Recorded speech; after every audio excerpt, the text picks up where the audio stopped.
Okay, so it is 6:34.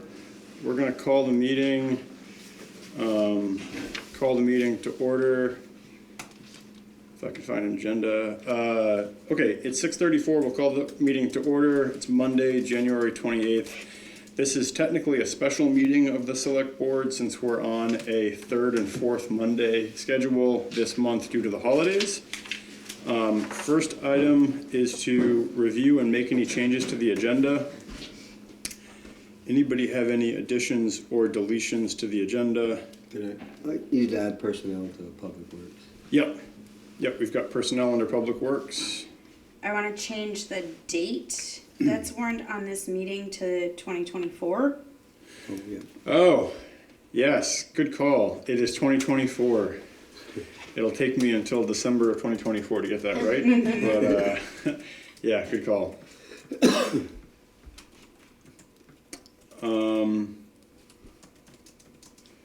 Only other item I have to add is under new business, if we can add budget committee vacancy. Oh, okay.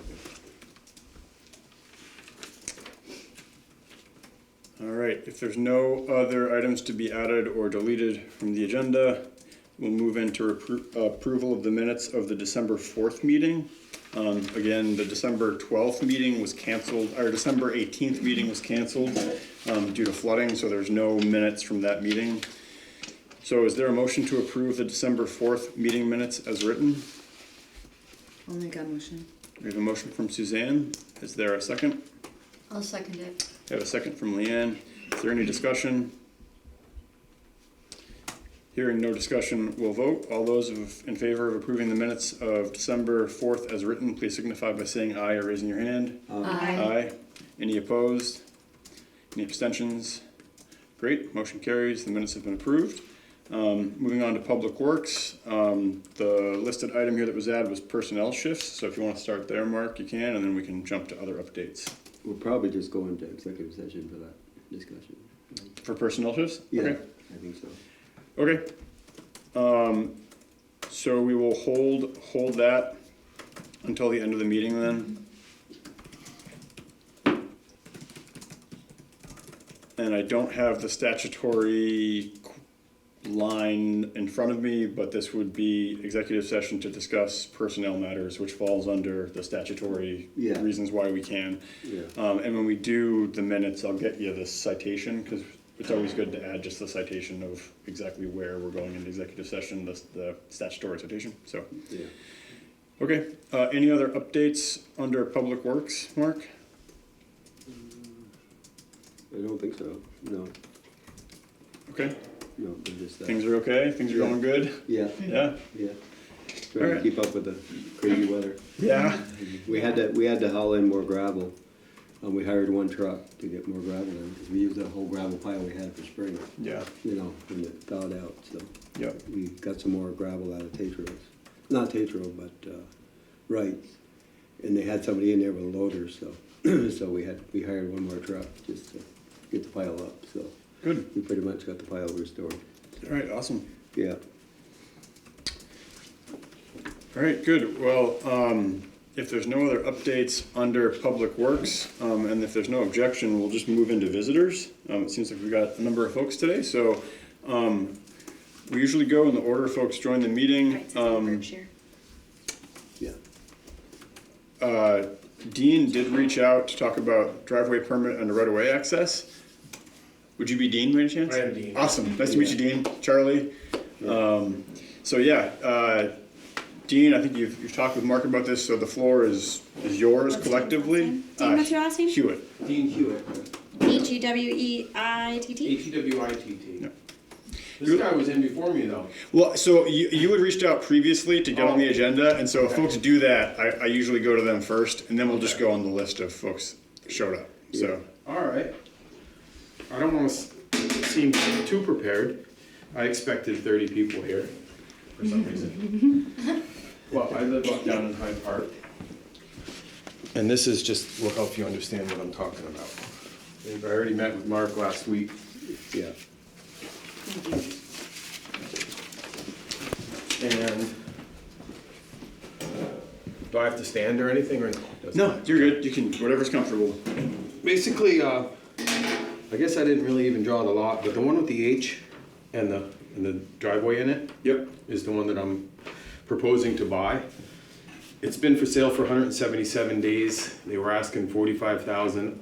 I ended up signing a contract with them for 35,000. On the lister's agent, it said town water or sewer. I did my research, got a real estate agent. The agent, I believe, is out of Swanton, St. Albans. And I said, you always want three things. The three things were proof of a right-of-way, our letterhead from the town saying that I would be included on the water and the septic when it gets here. Yep. And they asked if I wanted a survey. I didn't say I wanted a survey, but I was asking if I could walk the land with the seller. So they had 14 days to do that. And they wanted to hear from me, and I said, you don't need to walk the land. I kind of found a rock pile. And my lawyer went and got the maps from the town, like you're supposed to do with a deed search. And the right-of-way is mentioned on the school's land, which is option B. And it's also mentioned on the land from the Libbies. I think his name is Steve Libby. The owners live up in Swanton or St. Albans.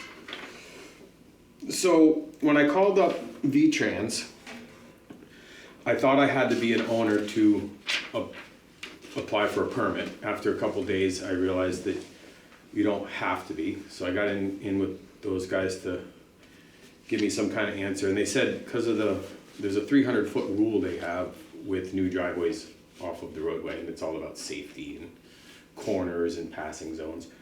So they didn't want to give me a right-of-way, an access. I guess it's called a curb cut or curb access. But there's an appeals process. So then, of course, I'm not going to buy the land if I can't have access to it. So I said, well, and then they told me that my name could be on the applicant. So I got the process going for a driveway permit. It's most likely going to be denied, is what they said. But I can't risk buying the land hoping it would approve. I think that's clear now. I won't repeat myself. So then after talking to Mark and walking around, if you go up what I call the rec department road. Yep. On the left there is a little basketball area, ball court. And then right after the ball court, it goes up steep to the mountain bike entrance, right there. And I showed Mark that access first. I wish I drew it on your map, but it's that little sliver before it says neighbor. And if you're familiar with the road, it's right by the barbecue pit there and whatever. And I believe with my excavator that we could, the guy I hire, my excavator, we could put a nice rock retaining wall there and we can access that way if option A is not approved. Now, Mark and I both walked it. See how I drew a bunch of little circles? Mm-hmm. It's showing like a topo. Yep. There's a mound right there, which we thought was septic, but we realized it wasn't. It's a natural mound. And that's actually on the town's land. And it looks like the Dusos might mow it or take care of it. My proposal is to make the parking bigger and nicer and to put a culvert from the driveway that I want to put in that will drain that bank and shoot it out towards the rec department road. I think Mark can explain that better, and that town water, sewer, and power is right on the other side of the road by the corner of the rec department, and that it's very efficient. And I'm a builder, and that's a really efficient flat way to go in for town water, sewer. Not to say you couldn't still go out that way by getting an easement from the town to just put my water and sewer there. Assuming I bought the land and I appealed and won the right to put it in option B. I would prefer the option up on the hill by the neighbor, which I didn't draw in, because I think it would be less disruptive to the Dusos, and and whatever. Option A would be my second preference, and then option B would be a gamble. So that's kind of the benefit. I thought maybe some benefits would be more people using town water and sewer, increased tax base, and housing crisis being whatever, Yeah. one more. Looking more into, after I met with you, option A, it looks like there's a wetland, it's designated wetland right in that area, I think. I Okay. looked on a map, so that probably wouldn't be an option. The other thing is, I talked to the rec department, which is the rec board, and I guess none of them really are interested in another driveway going in off the rec department. And then you'd have to get an easement from the town too, so that would be all your cost. You know, I researched a few things after I talked to you. Yeah. The other option above the ball court, I mean, you're still coming off the rec department driveway, and it just seems like it's gonna be a lot of work to get a driveway up there, you know, retaining wall and expensive, so I'm not sure. But the rec department, they really didn't want anything to do with any more driveways coming off the rec department, and I have to respect their, Yep. you know, that board. Yep. So yeah, so I don't know. I mean, So you said that Yeah. you, the permit you got in with V-Trans for the curb cut is what we're looking at as option B? Yeah. And they denied it as preliminary, and now you're in the appeal process. They didn't send me the paperwork saying it's denied, but they more or less said because it's not 300 feet from the Bissonet's drive, it would be like 30 feet right next to it. And if you were on the Bissonet's, it's the trailer there and they got a shed right next to it. We all Yeah. know which house it is. yeah, Is it, yes, it's, is Bissonnet who rents the, It's actually Jesse Wyman who owns that property now. yeah, this is with the mobile home on it? Yeah. yeah. Okay. Sorry, the parcel map showed as somebody completely different. I just wanted to make sure we were looking at the right one. Yeah, So my last option, which I feel is kind of the same, gonna be kind of the same outcome, was, well, the first thing that they told me at V-Trans was to ask the Bissonets if it was a shared driveway.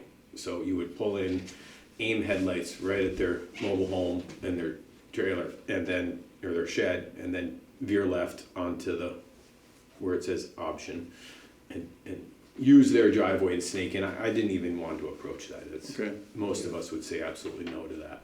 You know, it's just imposing and ridiculous. Then the next option, he said, is if you can go down 150 feet towards Berkshire, there's kind of a little, it's not a pull-off, but there's a little flat spot right there. You'll probably notice it now. And see if the school would let me come in a little farther away from the Bissonet's drive. But I thought I would try this first. Yeah, you might have issues with wetlands there as well. I was Yeah. wondering if I that think our whole water zone was is really so wet. You know, wet. it's really wet. It's Yeah. really, Yeah. really wet. And then just to, I must, so when you did the deed research on the parcel, does the Libby property not have any deeded right-of-way to it? The Libby property does have a deeded right of way. What happened was, this is my take on it, is that when the trailer was sold and the house, the Dussos house was put in, nobody really threw their arms up in the air and said, hey, you're blocking my right of way, because it's really not blocking it.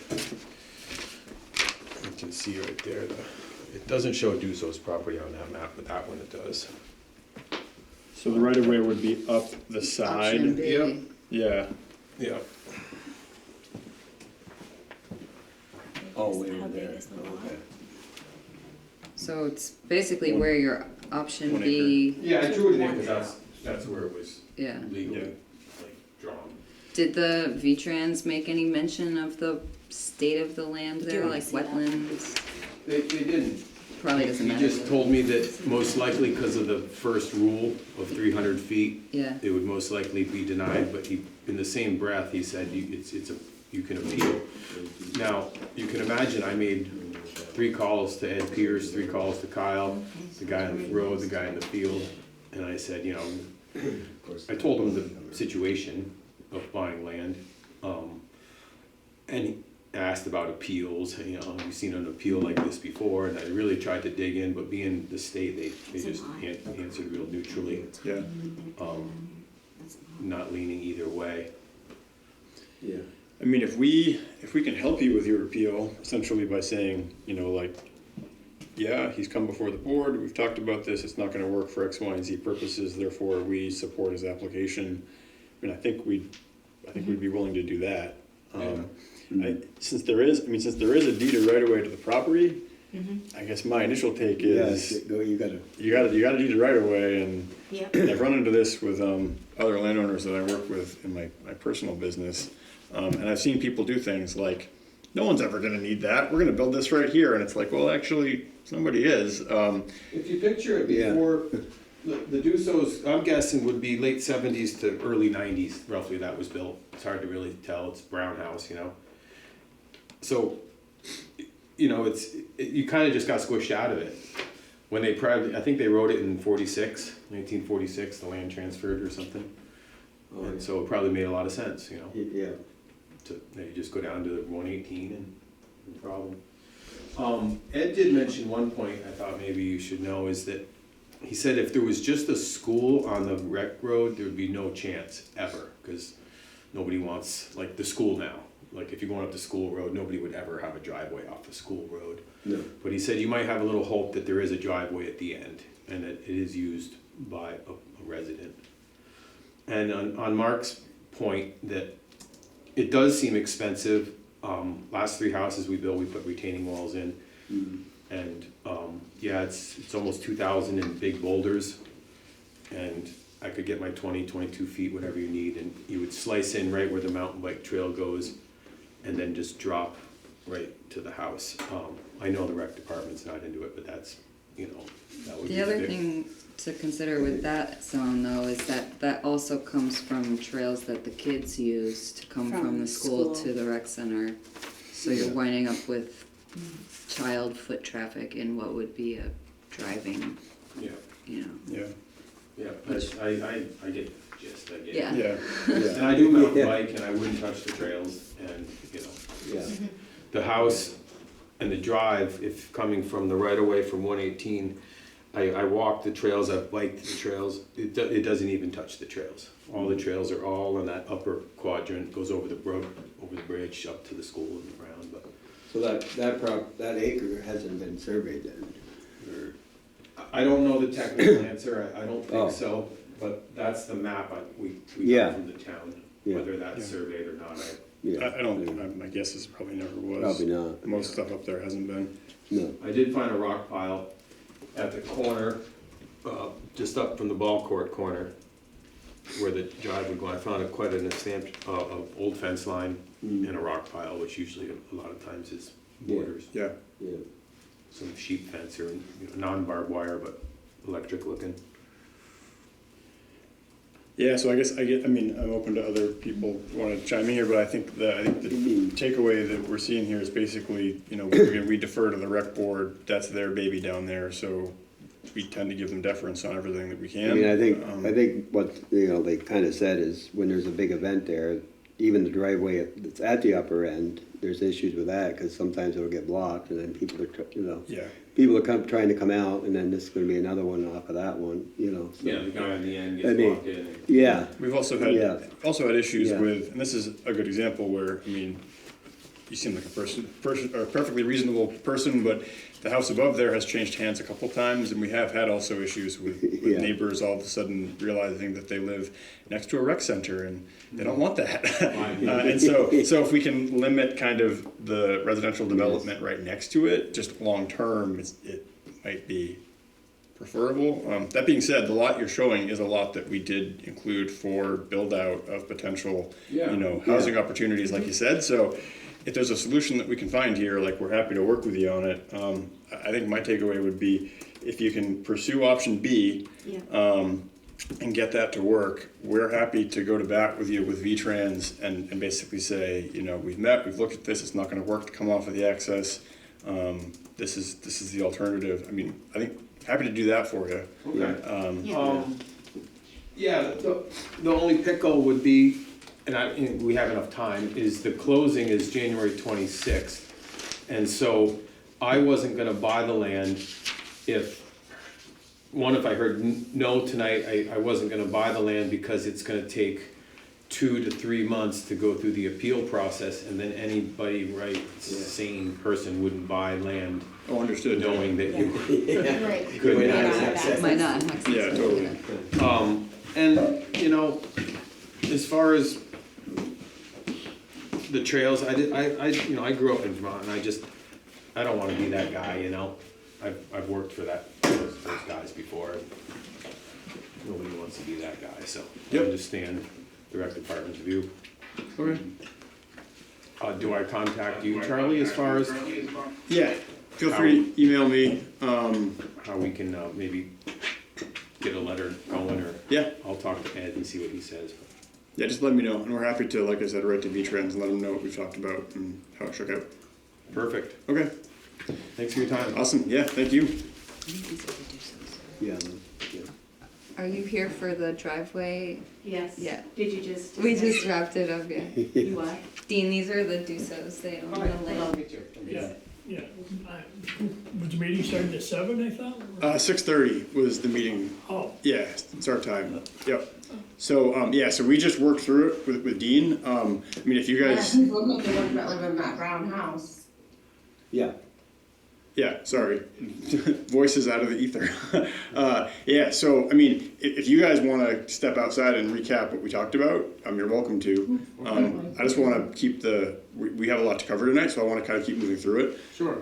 But if you want to cover what we talked about, you're welcome to, and then you guys are welcome to reach out with any questions to us as well, as are you, Dean. Yeah, absolutely. So, I can debrief them. sure, yeah, okay.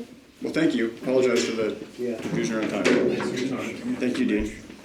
Okay, so we're going to continue with visitors, and we're going to go to the room next. Merle, go ahead. The floor is yours. Yeah, a couple things. You know those humps Yeah. on the hill above Paul Sylvester's, Mark? Yeah, Those 3 big humps. Is there any way you can cut them down a bit? well, it thaws out, yeah. Well, we might try to put some gravel over them, you see, yeah. It'd be better just to cut them down, wouldn't it? Yeah, we can. There's only about 6, 8 feet. The only thing is, It kind of froze in, quick, so, yeah. most everybody, of course, drives the road knows about them, but if they forget about that, boy, if they hit those humps at the speed limit, somebody go flying. Maybe we could put some bump signs up or something too. We could tell Well, it, that, yeah, something. Yeah, because- we give them caution of when There's they some get there. similar Yeah. on the Gibu Road that like Yeah. I did. I mean, I know they're there, and I Yeah. did a sweet 360 and almost ended up Oh, like okay. down off of Godfrey's So maybe- side. So knowing that there are people that travel Yeah. our back roads without that knowledge, Oh, okay. especially now that they're snow covered, Yeah, because it's even harder to see, and yeah, maybe they're some of they're slippery now Yeah. too. If somebody hit them and had I don't know if the town will be liable or not, but you know they're pretty doggone big. Yeah. Oh, yeah. Could cause an accident. Yeah, yeah, Yeah, yeah. yeah. No, we've got, signs that say bumps and stuff. And, is it too late to make any changes to the town office part of the project? Town office part of the project, which, we have a lot of projects. Which one? Town office, the proposal to, remove the town office? 98 Main Street? 98 Main Street. Okay, sorry, not this town office project. Yeah, yeah. Yes, The old town office. West Hill. well, I mean, yeah, nothing is set Finally, in, nothing's yeah. set in stone, so there's always opportunities. Yeah, yeah, the more I think about it, more people just, maybe consider what's the best. Is it better to take that money and remove that building and the post office and ATM permanently for adding a few parking spaces? Or is it better to use that money and renovate the building? A professional could come in and remove that mold in the basement, no problem, waterproof it. Could probably add a little more space for the post office, I think they were wanting that at one time. And the rest of it, maybe make into 2 or 3 offices, which, for rent.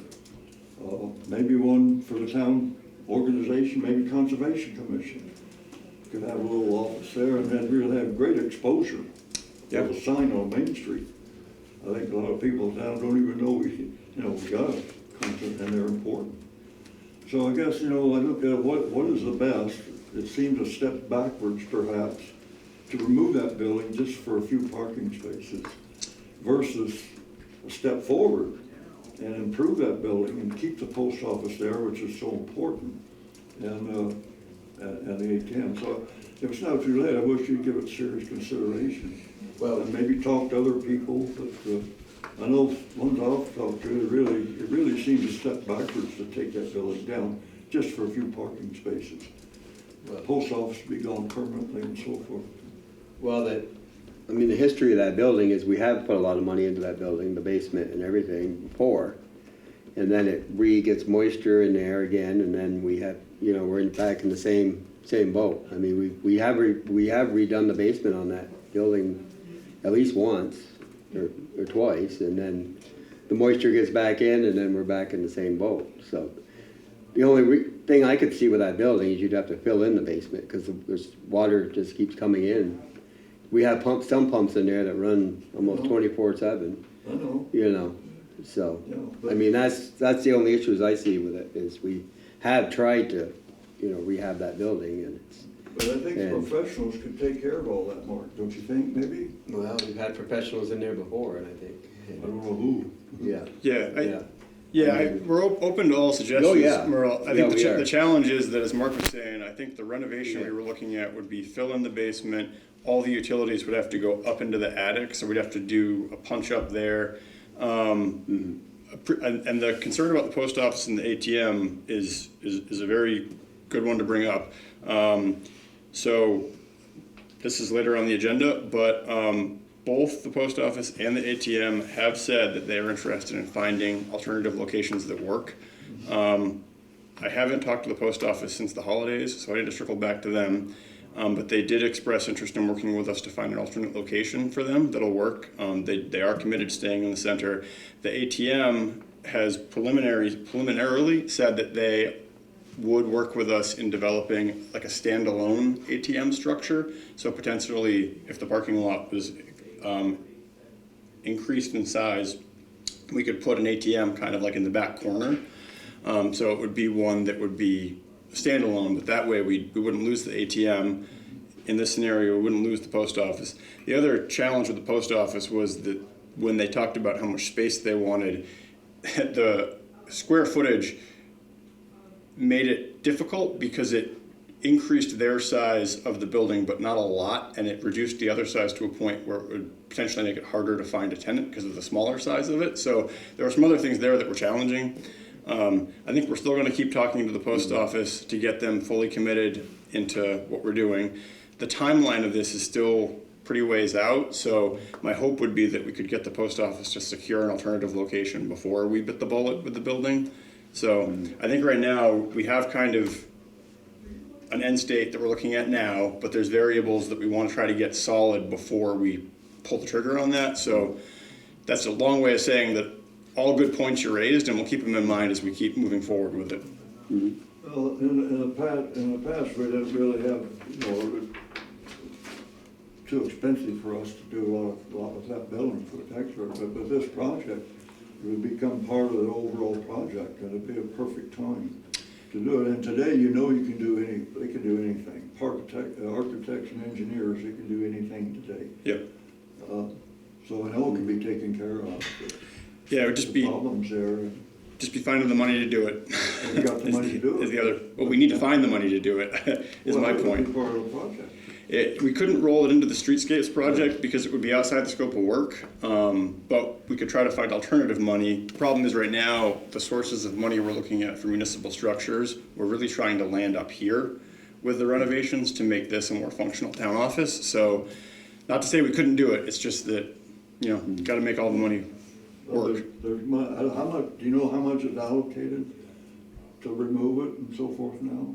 We don't have an estimate yet on the removal cost. But that money, whatever that is, would go toward the renovation. It could, yeah. Question would be how much of what percentage, but yeah. Yeah. And then the other thing, I really was curious how a curb could stop a vehicle. So I spent probably an hour on the internet and found a very interesting thing. It's the value is in the eyes of the beholder, so to speak, you know, that type of thing. Google do roadside curbs provide safety for pedestrians, and like anything you do, you can get website after website after website, and all of them said yes, basically. They had just one or two sentences old. They had no study of any kind whatsoever. So then I put in, do roadside curbs redirect vehicles? And boy, you find a whole different story. There's website after website of studies, thorough, and I gave you part of one. And they all come to the same conclusion, which is really logical. When a vehicle runs into a roadside curb at most any speed or angle, it's not going to stop it. The one I gave you had 28 tests by professional drivers. They rode into the curves at 5, 10, 50 degree angles at speeds from a little below 2 miles an hour to 25 miles per hour, 40. And without exception, those curves don't stop a vehicle. So the bottom line with all those studies was that, you know, it just doesn't, that was one of the, I think, we thought was a benefit, but the studies just prove it, and it's logical. You know, if we're going in a curve, it's not gonna stop it. So I just wanted to bring that up. And in light of that fact,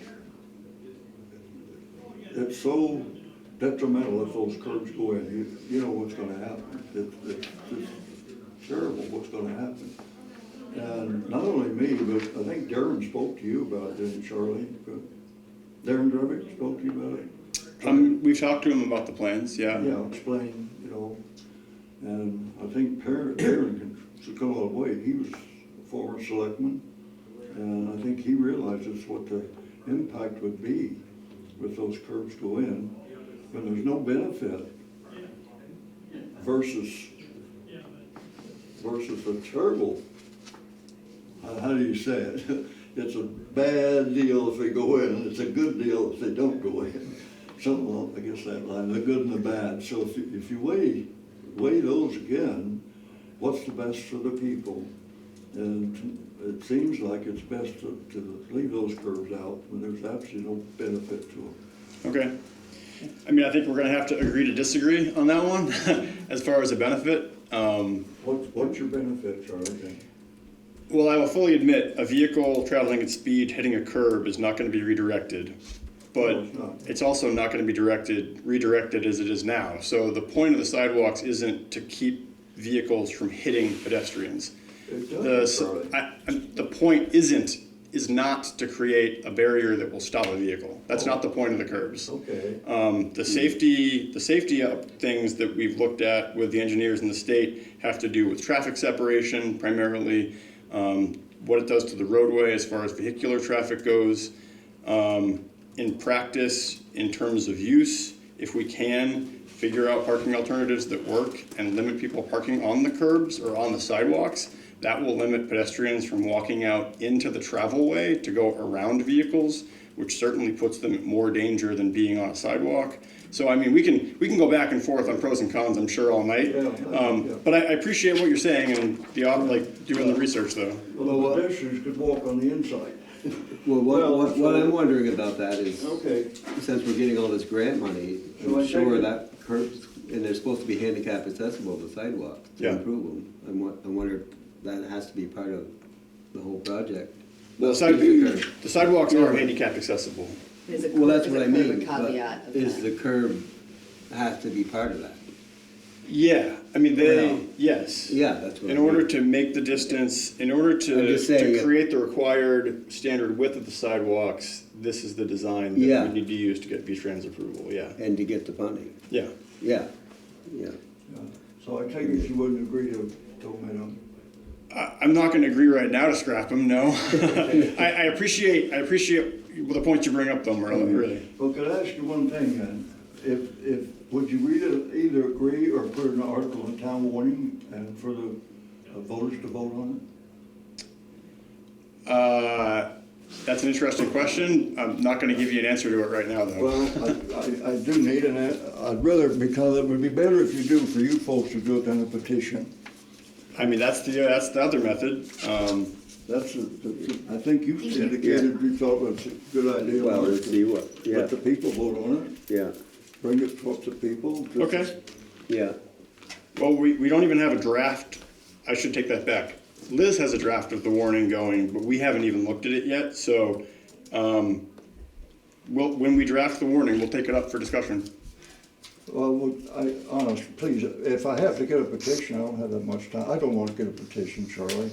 Won't you just Yeah, but- please tell, you know? I can't say yes unilaterally, and the board isn't gonna make a decision tonight on the question, because it's not something that was warned. So I'm just saying, we can't give you an answer tonight on whether we're gonna put it on the warning. We can take it under advisement, but I don't think we can give you an answer tonight. No, I realize you Yeah. can't take action and make a motion and vote, but you can give me a consensus. You can let me know, yes, you're in favor of it. You can at least say that.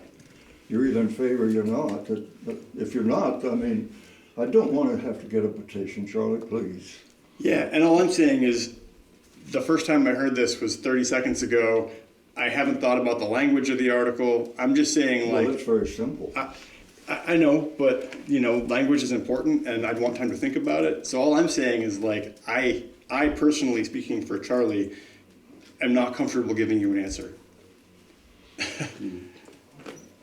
I know that's not helpful, and other people are welcome to speak up on your own, but that's, Well, I mean, you could tell me if you think, if you're in favor of the people voting on it or not. You can, goodness heavens, you know that, you can tell me that. Aren't the people gonna have a chance to review and sort of come to the table about our final draft of this whole design? I mean, we've had Right. meetings about it, we've had input. But we're we've gonna had- continue to do that along the I mean, way. as we get to the final design, there'll be other opportunities, yeah. I mean, the curb thing is a pretty foundational element to a design, so like, Yeah. there will be other places for input. Are you told me you're in favor of it, Mark? Well, I mean, we need to make sure it's not gonna hamper the funding we're gonna get. I mean, I I'm gonna would, hamper the fun with people voting whether Well- they're admit or not. well, the funding is making the sidewalks handicap accessible, so I'm thinking curbing is gonna be part of that. So if we say we're not gonna do the curbing, I wonder if they're gonna say, well, okay, you're not doing them the way you're Well, supposed it's to. just, it's such I mean, a- that's a question I think we need to ask. It's gonna have such a terrible I mean- impact on the people, don't you? You can't tell me whether you think it's fair to have the voters vote on this? My goodness. I think the voters elect the board to make certain decisions, and certain Oh, decisions, please, the board Charlie, goes to the please, community. someone- Merle, I'm not gonna put like, what color should we paint the town office Of up course to a not. vote? I'm not Of gonna, course not. yeah, so I think we do need to draw a line in terms of, so, yeah, I appreciate what you're saying. But So I take it you're not gonna put that article in the morning. I'm not saying I won't, I'm just saying I'm not gonna tell you tonight that we will. When will you tell me? I can put it on the agenda for next meeting, 2 weeks from now. Today's the 8th. The petitions have to be in by the 18th of January. Okay. Well, I think it's sad. It's just too bad you guys can't just let me know if you think put it in your own article, the way you want to word it. If you would agree that the voters vote on this, that's all. It's such an impact on everybody, Charlie. Instead of, yes, people elect you to do things, but when things come up like this, it's important, it's gonna affect so many lives. I think the people should decide. Okay, that's a fair point. So you're not gonna tell me? You guys aren't gonna tell me if you're in favor of it? None of you are gonna tell me? Again, Merle, I'm just hearing about this within the last 5 minutes. I need time to think about it.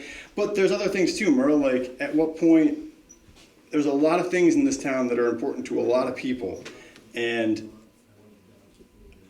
outside of this one issue, the process angle comes up. So we have the ability for petitions for a reason.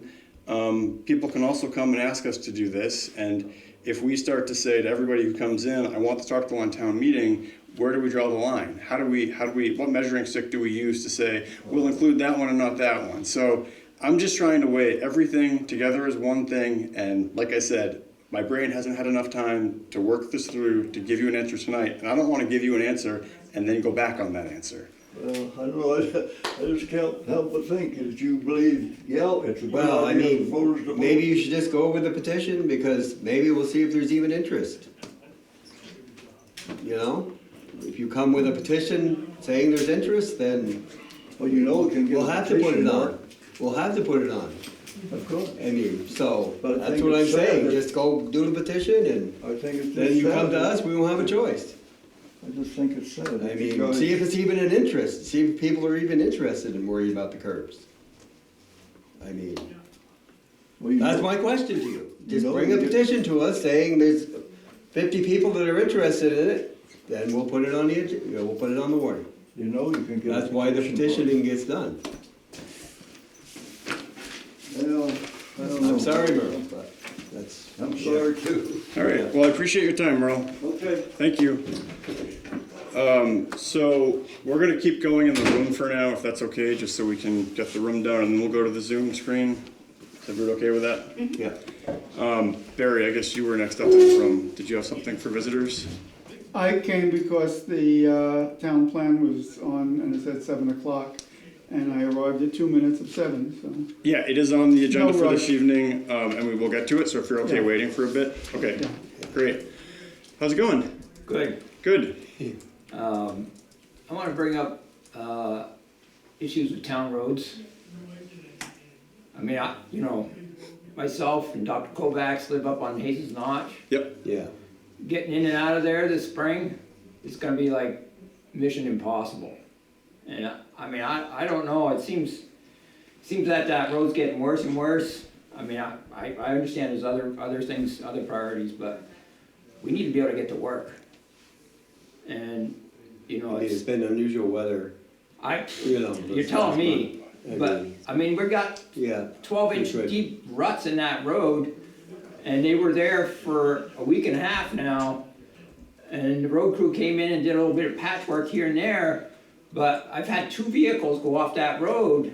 One of them was Kovac's wife with 2 little kids, hitting a rut and going off, and last night there was another truck off the road, hitting those ruts, sliding right off, and the town crews had a week and a half to go in there and kind of flatten that out. And I know you don't want to be disturbing dirt roads in the middle of the winter, but on the other hand, when they're like in that kind of shape, you gotta bring in some fill and do something to be able to fix those so that you can, safely getting in and out of there. People work, we've got businesses up there, a lot of residences, Yeah. and that road is in deplorable shape, like deplorable, and there just has not been enough maintenance on that road over the years. So that's my public comment. Yeah. Okay. That's why I came. Well, I appreciate your Okay. taking the time to I come. mean, my big issue with that road is it was a state highway, and now the town's taking it over.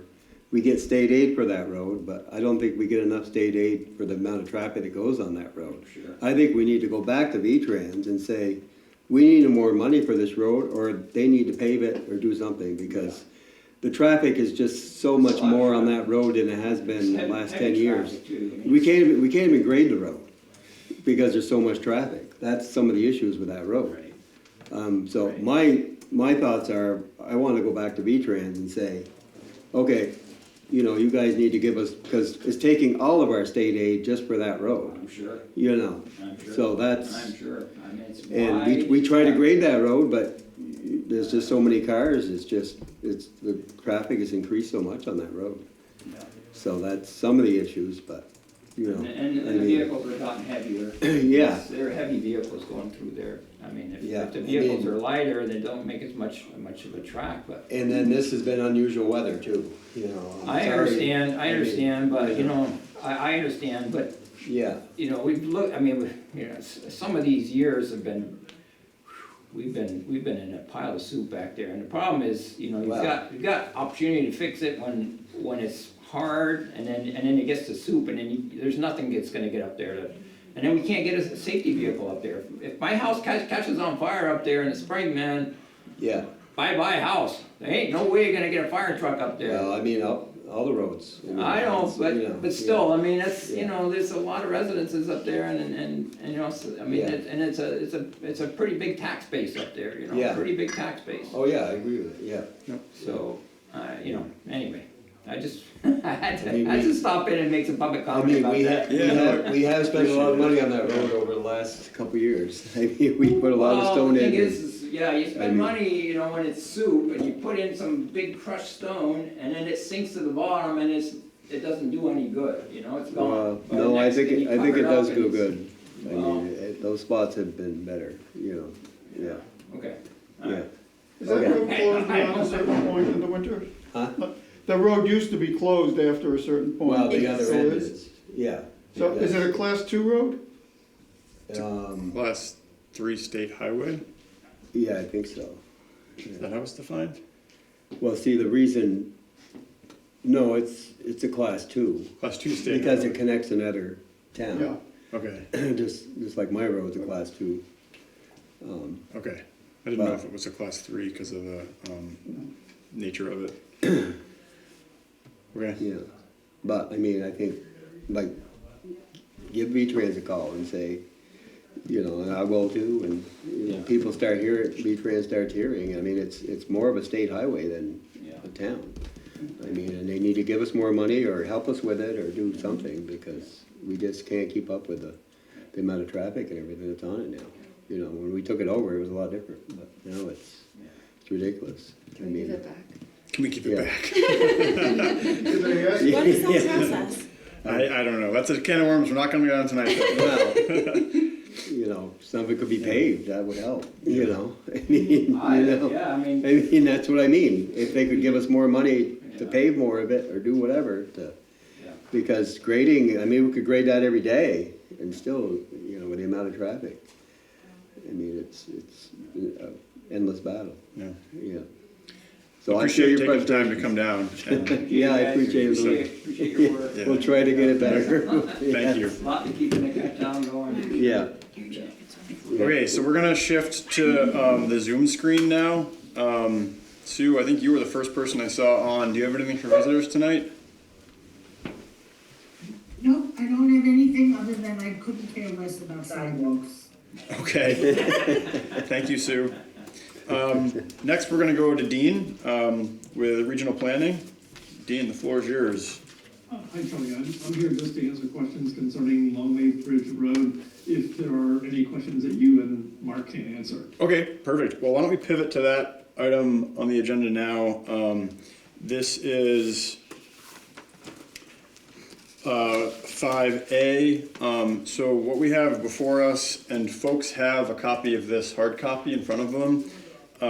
What we're looking to do is execute a contract amendment with John Turner Consulting to basically cover the rest of the work that needs to happen with this project.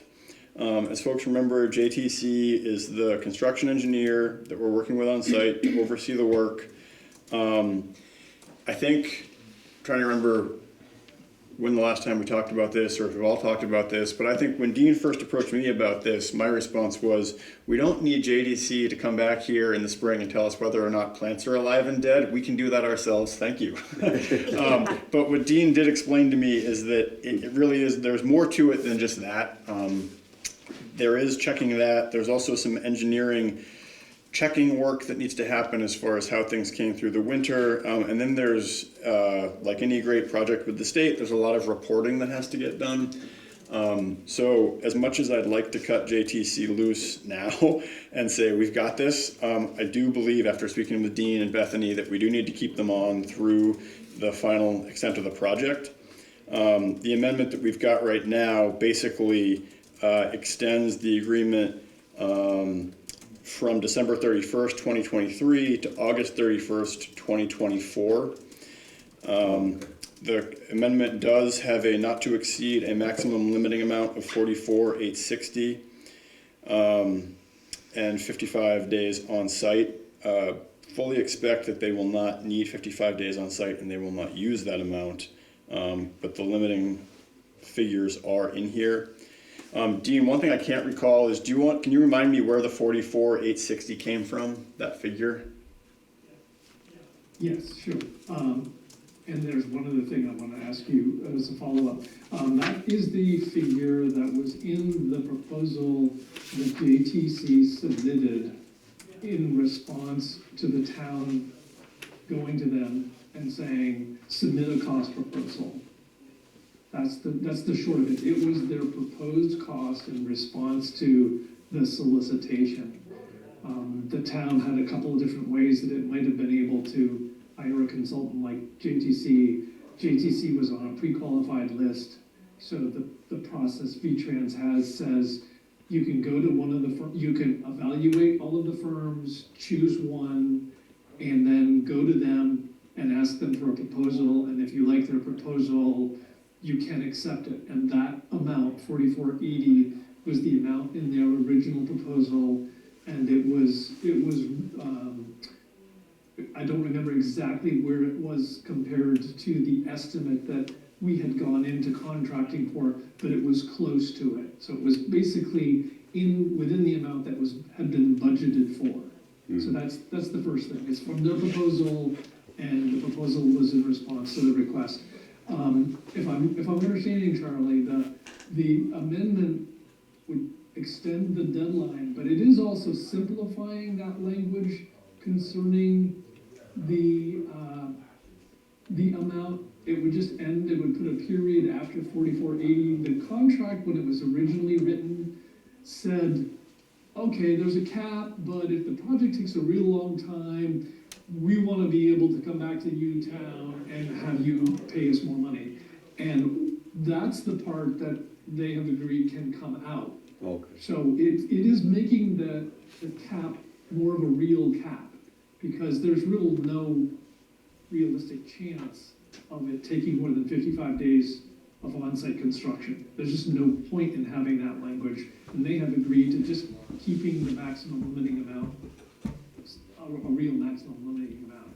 So it would change the date to the August 31st, and it would make that paragraph on maximum limiting amount much shorter and just be one sentence long. The total amount to be paid shall not exceed the maximum limiting amount of 44,860.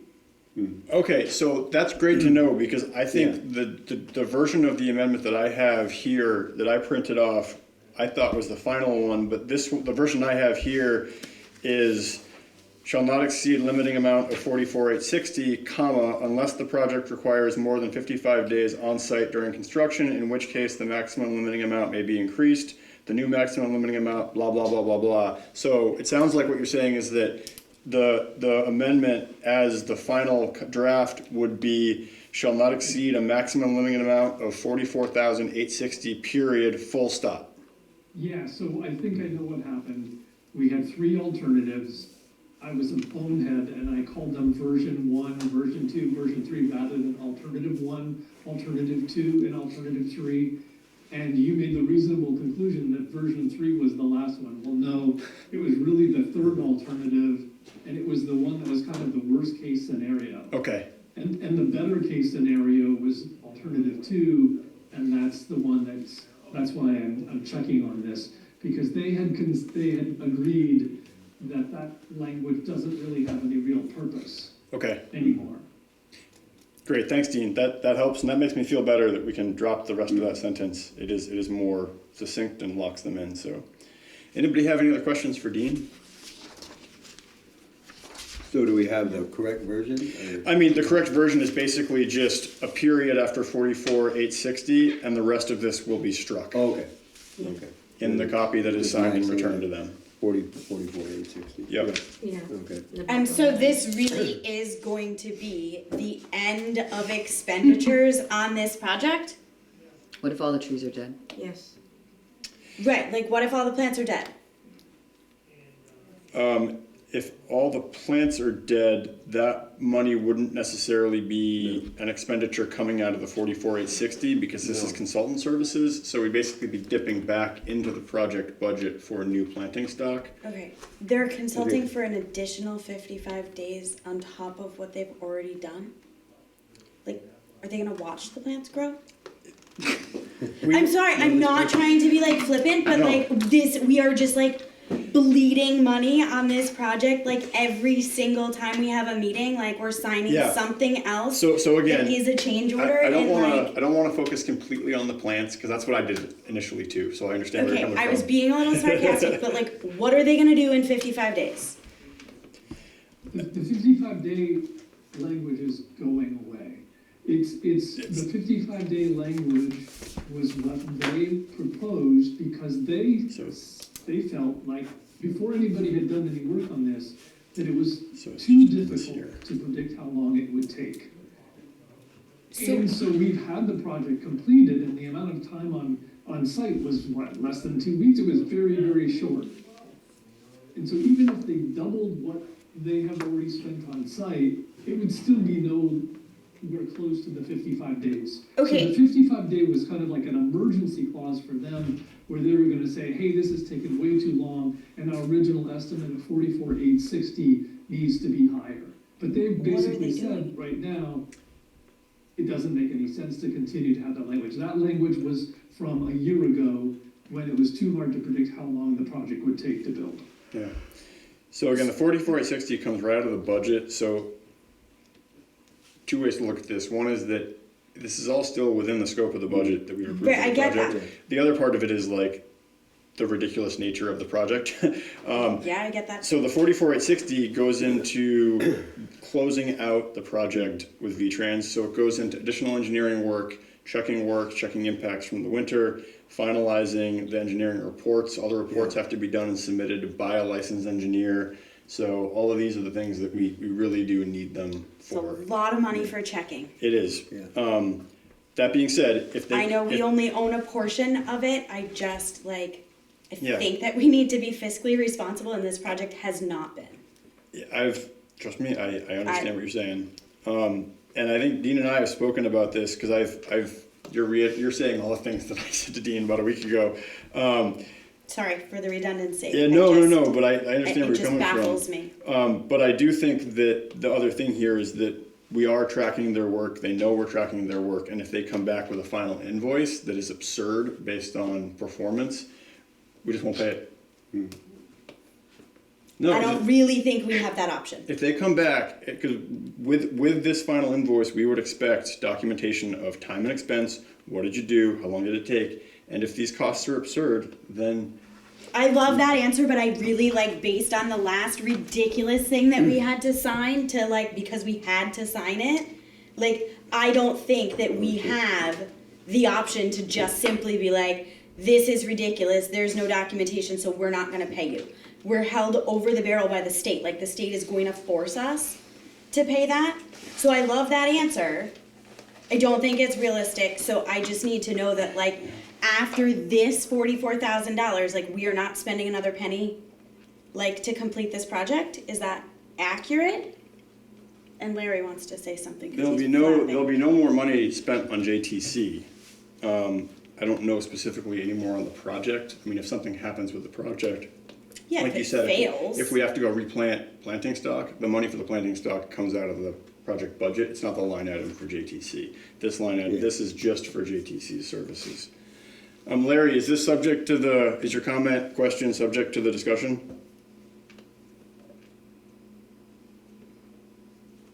Oh, I finally found it. Yes. And I don't understand an engineering firm that we're using as a consultant does not send the select board photographs, notes out of his site, manual and stuff that he writes everything he's seen. None of this has happened yet. And I really would think that this $44,860 would require that as well. And I didn't see any of this happening.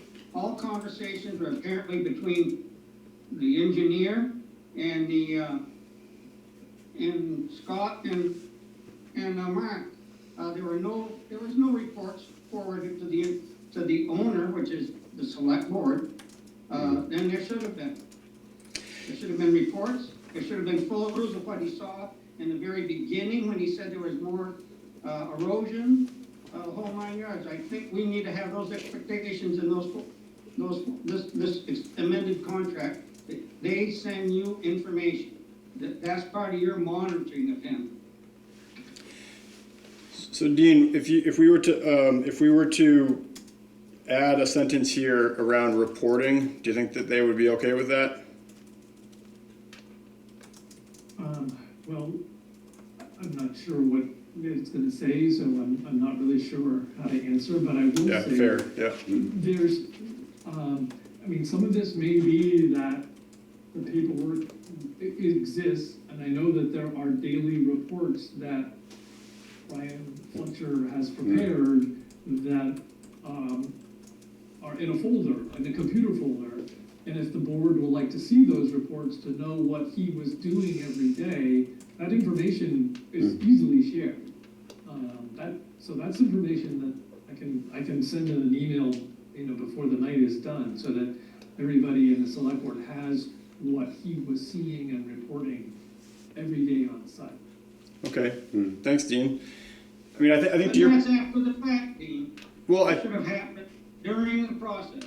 Those are reports that are prepared as the project proceeds. They weren't done after the fact, they were, within Yeah. a day or so, they got uploaded to, What was the whatever audience sharing for site those they were reports? using. But it's not like he was asked to write these months later, no, he's writing them relatively close to the time that it's actually taking place. I agree with that, Dean. However, none of this went to the select board. That's where it should have gone. Some of it should have been shared with the select board, it was not. okay, The well, whole $58,000 problem would have been a big problem during the select board meeting back during deer season, had that information been shared ahead of time. okay, so I think, looking back, I think there's things with this project that, looking forward, if or when we enter into a situation like this again, we need to be more explicit about reporting and structures around that. So Larry, I think your point's well taken. I think as Dean illustrated, there are reports being produced. The distribution list for them has not been as exhaustive as it could be. So I think if the reports are being produced, we can work with Dean to essentially get the distribution list for those expanded so that we can get copies of them as they're produced. And that should give us a handle on what exactly is happening out there and when and as the work happens. So to that end, I don't think we need to amend the agreement at all about reporting. This is more a case of just ensuring that we see those reports as they're produced. Does that work? Any other questions on the amendment that we're looking at now?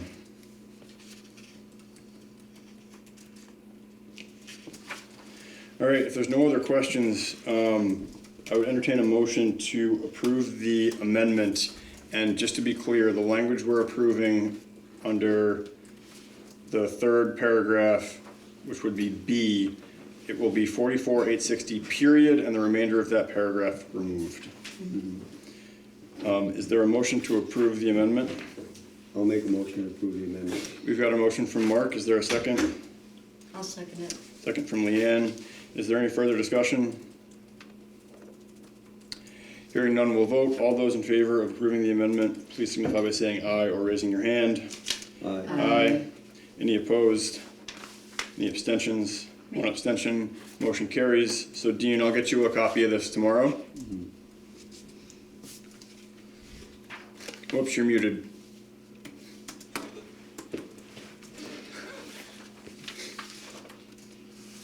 The only other item that I was going to mention is email the interim certificate of substantial completion.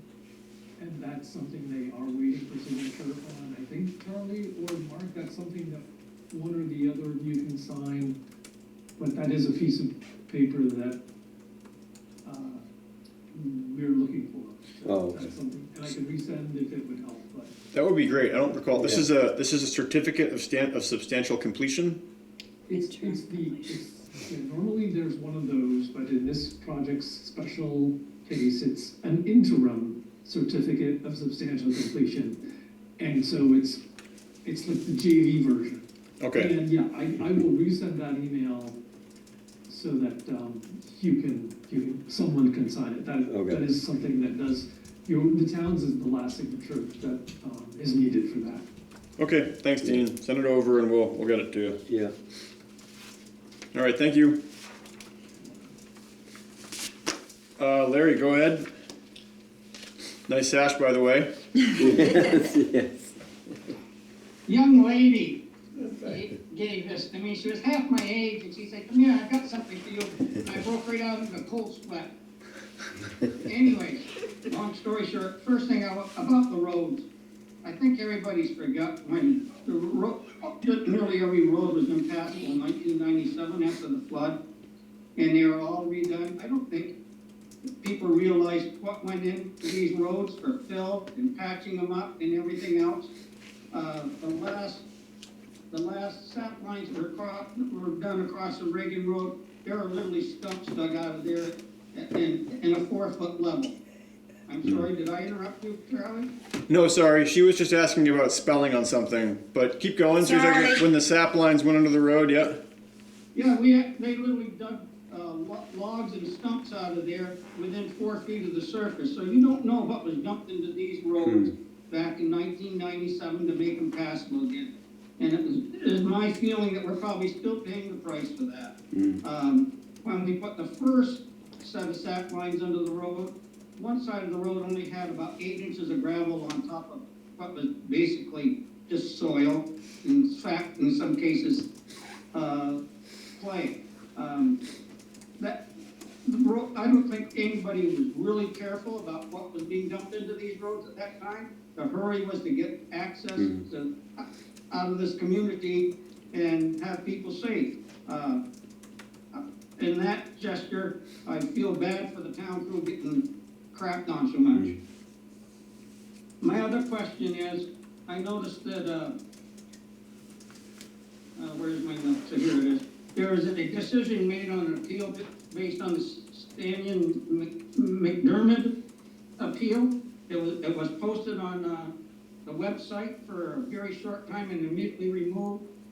Can you explain to me why that was removed? Yeah, so that gets to a discussion that I had with Liz and Zach about what gets posted to the website, where and how, and we're still trying to feel these things out. Essentially, when Liz gets certain things from certain bodies, she loads them to the website and it automatically triggers a notice to go out in the email. That pertains to things like meeting minutes, agendas. It does pertain to DRB hearing decisions. With environmental court decisions, what I had worked out with her was that essentially that's something that we record. It goes in the land records. It does get scanned, so it is available on the web through the COTS system as well as through the web. The one thing I talked to her about was for that kind of stuff, we didn't want it to be in just the email blast in terms of, shake a flag, look at this. And that just comes down to, working out a process by what gets included in the email updates and what doesn't. Why wouldn't you want that to be transparent? No, it's transparency's That decision. transparency. Everybody signed it for President Biden. Yeah, no, it's not that we don't want transparency. Full disclosure, one of the parties in question was really concerned about this going out and being broadcast like it was inadvertently. And so to that end, what I had said is that wouldn't happen. The process fell apart, and that's why it came down pretty quickly after it went up. So it's a public document. It's fully available for review and everything. It's just that was not supposed to be in an email just full of updates around this, that, and the other thing. There's certain things that happen. Sorry, go ahead, Larry. What wasn't it supposed to be? What wasn't it supposed to be, Charlie? Because that landowner had asked specifically that not show up in a widely broadcast, hey everybody, look at this right here kind of thing. It's there's plenty of things that happen in the office that don't make it into that update. They're perfectly public available records, things that happen in this office that just don't get put in those emails. That was just one that did. It's still a public document, still easily accessible by anybody. It's still available online. The only difference is that with that, we weren't going to have it be in that front and center at the request of the landowner. Okay, as long as I touched your conscience a little bit. No, I hear you, and it's that falls into that department of let's see if we can make everybody happy, and it never works, I've found. Thank you. Thanks, Larry.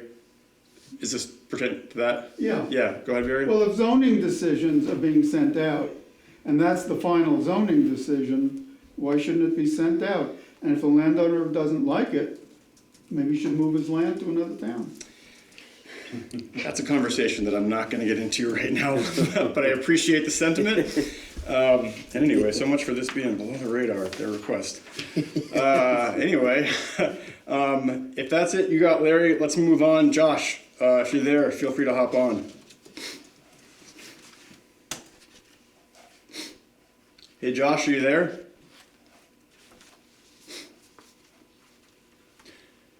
Okay, we'll get back to Josh then. How about Jesse? Hi there. Hi, floor is yours. Hi. Hi, I'm just following up on the acre adjacent to the rec center. What is the next step that's taking place?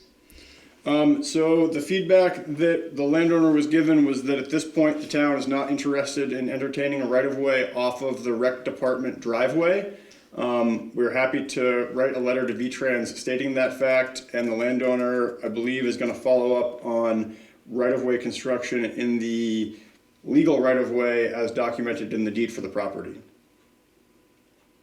So, okay, so they're gonna have to kind of go through an appeal process and further discussion with V-Trans? Yes. Okay. Well, I guess that's pretty straightforward then. Okay.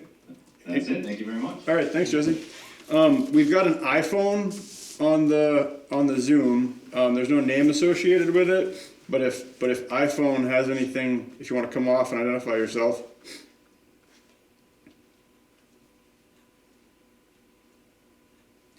Okay, how about Josh? You still there, Josh? He fell asleep. Okay. Well, if you do get back, Josh, we're happy to pivot to you, but we're gonna continue with the agenda for now. I'm giving a time update at 7:46. Yes. Yep. Okay. So, old business, Longley Bridge Trout River project. We've already covered that. Item B, streetscape project. Other than the conversation we had earlier regarding the sidewalks, there's no update here other than we are working with regional planning to get some more assistance in chasing down other grant dollars for this project. The state passed some legislation during last year that unlocked a certain amount of capital for towns to get assistance to go out, find, write, and secure grants. I forget the acronym they're using for it, but I talked with Kathleen at Regional Planning last week, and this seems like a good opportunity. So she's going to work with Bethany to basically get some support assistance from Regional Planning to go look at a few of the other funding avenues that Bethany and I have discussed for this. So that should help unlock some capacity to chase some more money there. Wastewater project update. So two things tonight that we have to review. The first is the purchase and sale agreement. So this is the purchase and sale agreement for the center property that we've discussed on Mountain Road. A lot of this is straight boilerplate purchase and sale agreement stuff. I will bring people's attention to purchase price, which is what we agreed on, item 3, the 173.5. I will also bring people's attention to contingencies, E. So the first of these is kind of standard title, deed, all that kind of stuff, inspection. Use contingencies, use agreements. So 3 things that Walter talked about with this that we are working on. This is that a parking area be maintained with a walking path to the swimming holes. We've worked out where we think we can figure out a parking lot. It's not gonna be at the top of the field. And there's some things about like who would maintain the path, details that have to get worked out. But as far as a parking area goes, I think we've been able to figure out how to get one at the bottom of the hill. So we'd scratch at top of field from this. But we would work with them to maintain a swimming hole. Walt was interested in just maintaining public access to the swimming holes through that way, which I think is a laudable goal. The key is gonna be in kind of where the path goes. Is there liability attached to that? There's some things like that we have to work out in terms of the path and maintenance and signage and stuff. But for now, if there's area for people to park, that's fine. If there is a path, that's fine. We're not talking about signing it, making it publicly or whatever. So there's details that have to get worked out, but we are in agreement that we can work on that. But liability questions will be answered before moving forward. Yeah, with any kind of final, like, what does this look like, where does it go, kind of a thing. I talked with our attorney about that today, and she said basically, yeah, this is an aspirational condition that we will work towards, but Walt is also under no kind of thought that this is fully baked and like we know where it's gonna be and that kind of stuff. 2 is that a mountain bike trail be allowed to exist on the property. Again, like there's no trail, there's no location of this. In concept, we would allow a mountain bike trail to traverse the property. And then a right of first refusal. So if the property is ever sold, the seller has the right of first refusal. It's not in every sale agreement, but it's not uncommon.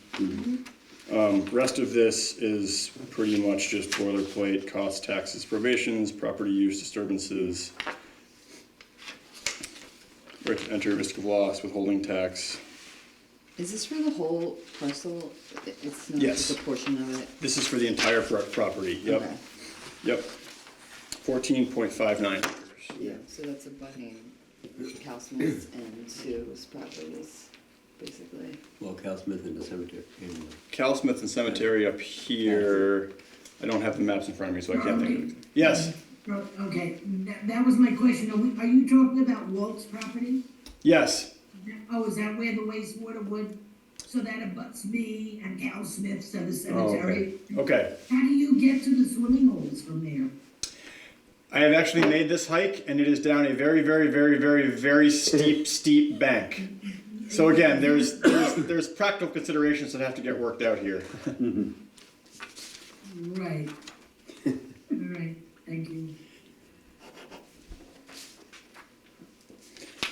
Any other questions on the PNS agreement? On the very last page, it should say Hancock, right? Charles Hancock, not Charles Montgomery. Oh, good catch. Yeah, I will amend that. He's no changes. Careful there. God, no. Wouldn't that be nice? And runs screaming into the night. All right, any other questions? So we will amend that. He's not that committed to the town. All right, if there's no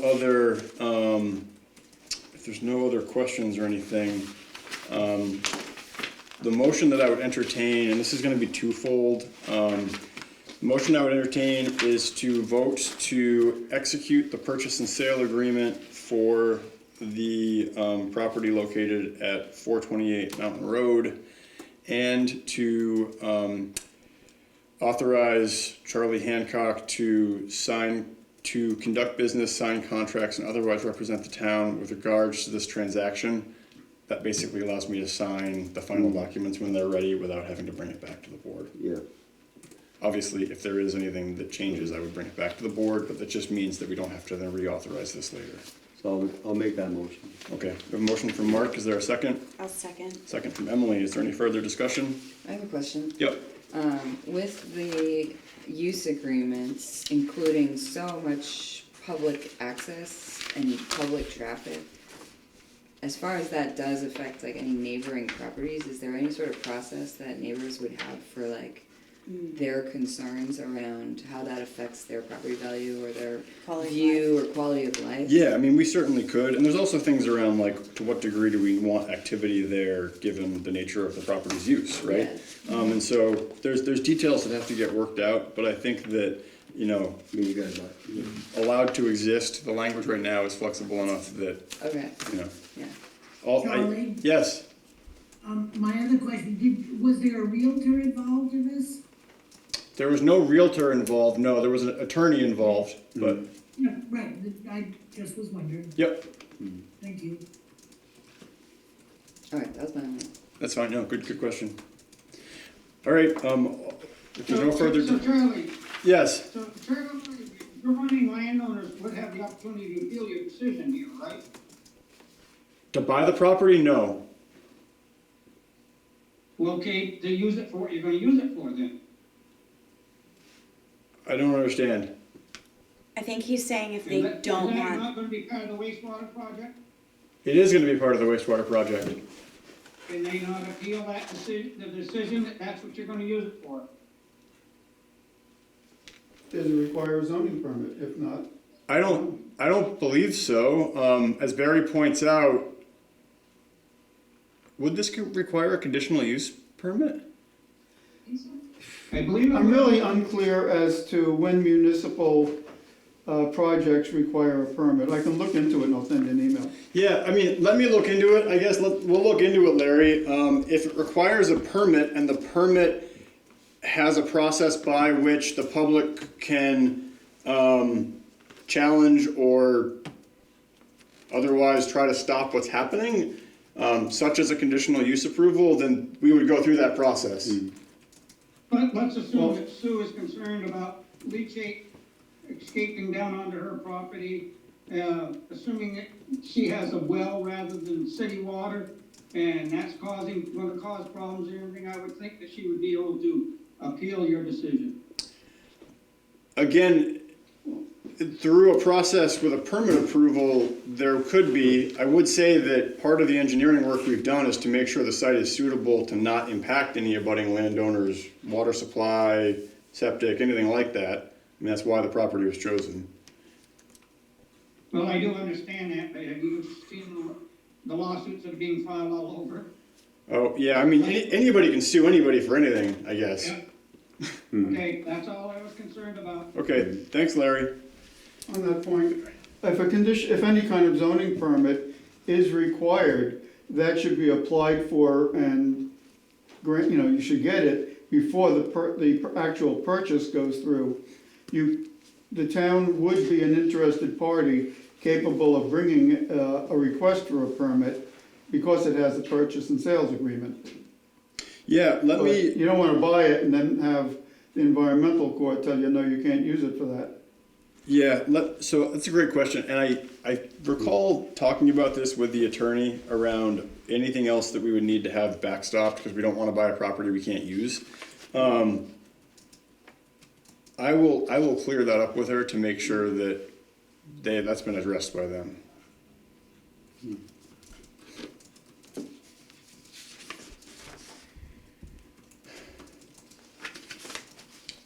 So we have a motion on the table and seconded. If folks want to amend that motion to include subject to this zoning conversation, you're welcome to. I'll amend the motion. Or I can just not sign this until I have an answer. I mean, Is it pressing? Can it wait 2 weeks and we can sign it then? we really do need to get this to the state because the PNS agreement is a milestone in the ARP agreement we've got. They're paying money for this. And sooner is better. So conditional then would be better.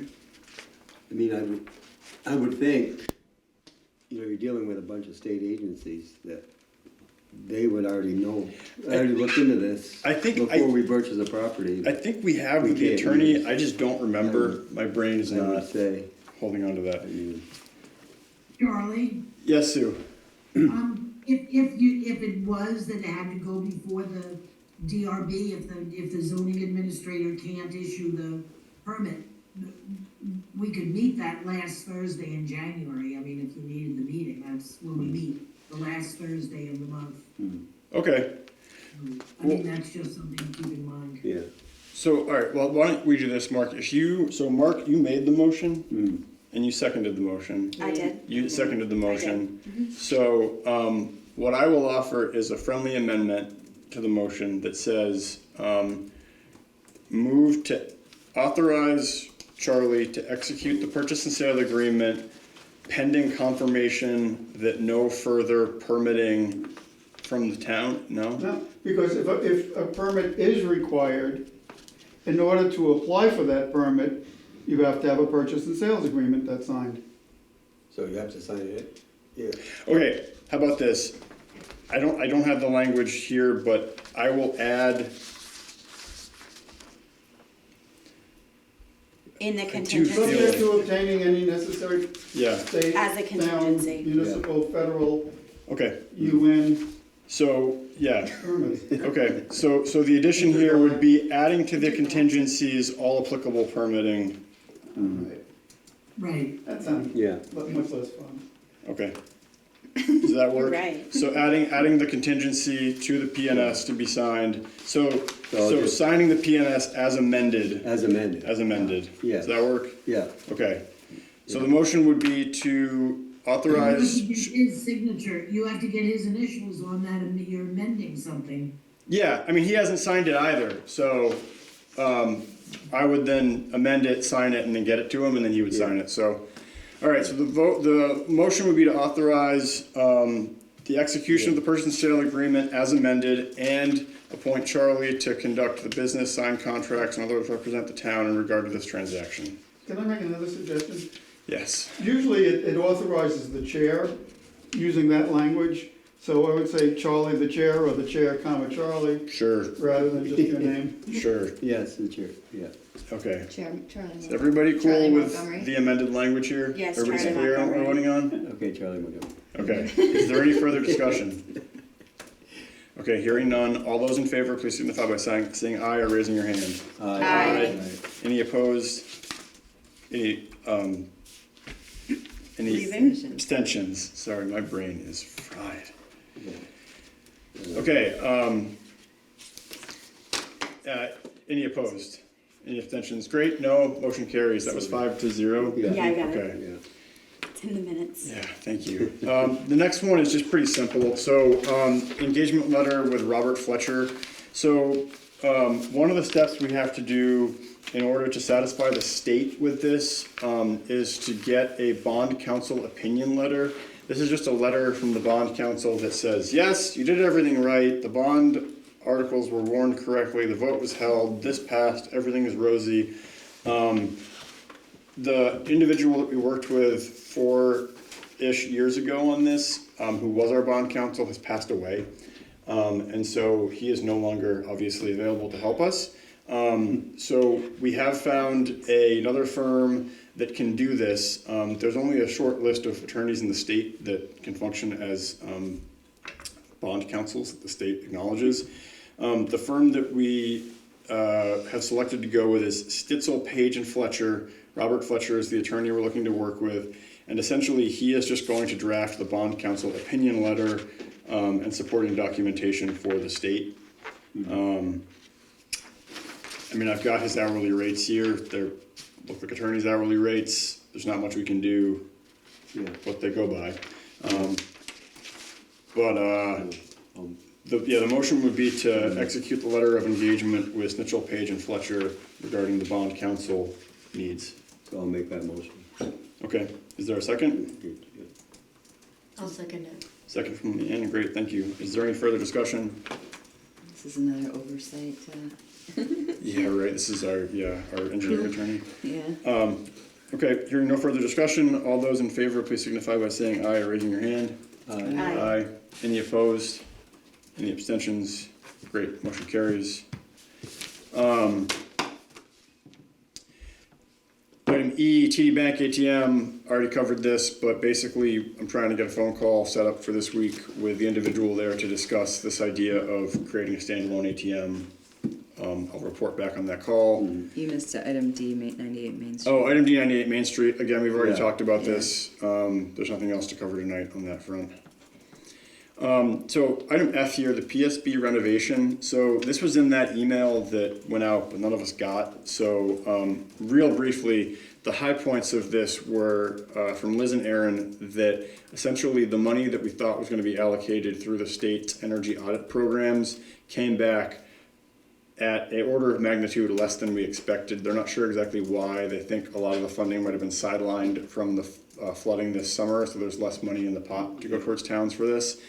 Either case, we're looking at only about $75,000 allocated to the public safety buildings, this building's renovation, which is not going to cover the projected costs as originally planned. So we have to come up with alternative solutions. The budget and scope of services that they're looking at is somewhere between $700,000 and $800,000 all in. That's not including the library's budget. I do not know. That would be a question for them. So I'm literally reading what came out of her email. We've been advised based on the scope of our project to budget for $700,000 to $800,000, of which $250,000 is the estimated cost for vault installation. $50,000. Again, I don't have anything to support this. I don't have supporting documents. They're not here to talk about this.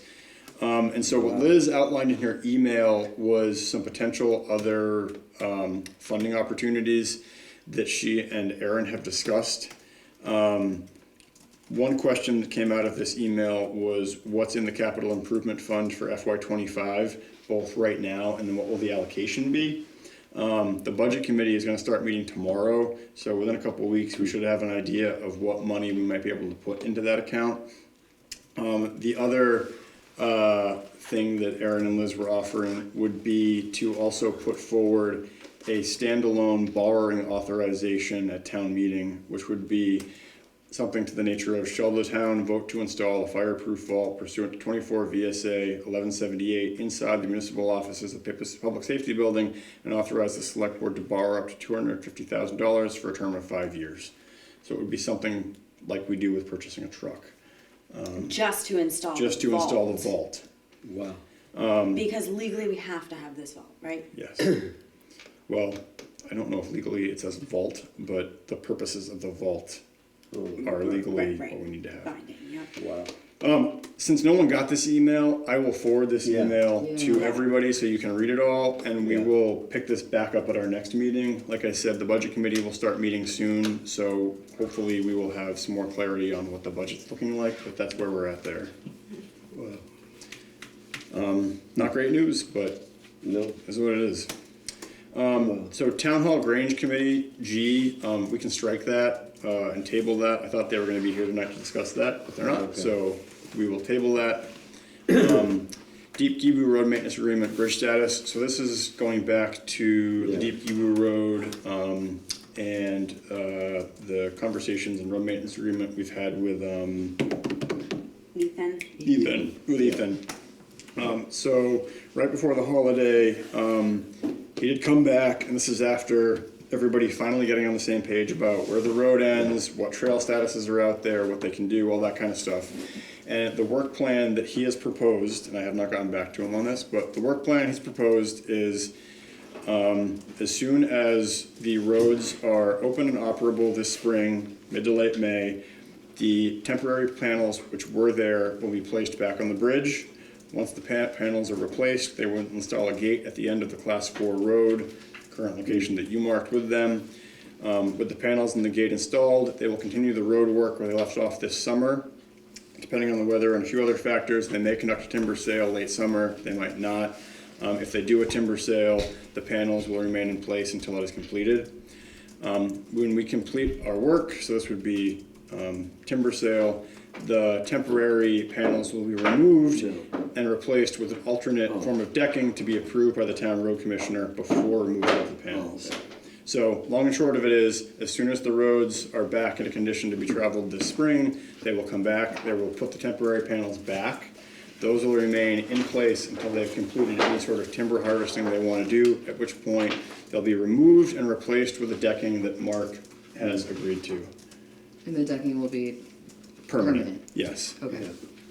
Does that sound good to everybody? Okay. I If, don't wanna open the can of worms, but who then owns the maintenance, repair of that panel? we would, essentially. So what I'm gonna have him do is rewrite this into a road maintenance agreement. Okay. Yeah. And so that basically, once the work is executed, it's done, everything's back to status quo. Yeah. If anything else comes up, we'll tackle that, but that will put everything back the way that it needs to be. So, took longer than we'd hoped to kind of get this resolved, but if that works for everybody, we'll get the panels back in place, they will be there in perpetuity, and Mark will approve whatever panels get put back to be there forever, or in the long run, I should say. Does that work? Okay. I will get back to Ethan and we'll get that in a more formal agreement context. Okay, new business. We're only on new business. Health officer appointment. So, drum roll please. We do have a candidate for health officer and somebody who has agreed to be appointed. Tim Snyder has agreed to serve as the town health officer. Without too much excess talking, is there a motion to? I will make a motion to appoint Tim Snyder as the new health officer for the town of Montgomery. Excellent. Is there a second? We have a second from Suzanne. Is there any further discussion? Hearing none, we'll vote. All those in favor of appointing Tim as health officer, please signify by saying aye or raising your hand. Aye. Any opposed? Any abstentions? Great, and you have appointed Tim, health officer. I do want to say, Sue, thank you so much for your years of service. So, Thank you. Welcome. Thank you for doing it. Yeah, well, thank you. Yeah. Great, moving on, new business B, town plan revisions. This is what sorry Barry to be so dragged on, but we're there. Town plan revisions. Okay. Last week I sent everybody the drafts from the planning commission. Should have had a clean draft and a tracks changes draft. Yeah.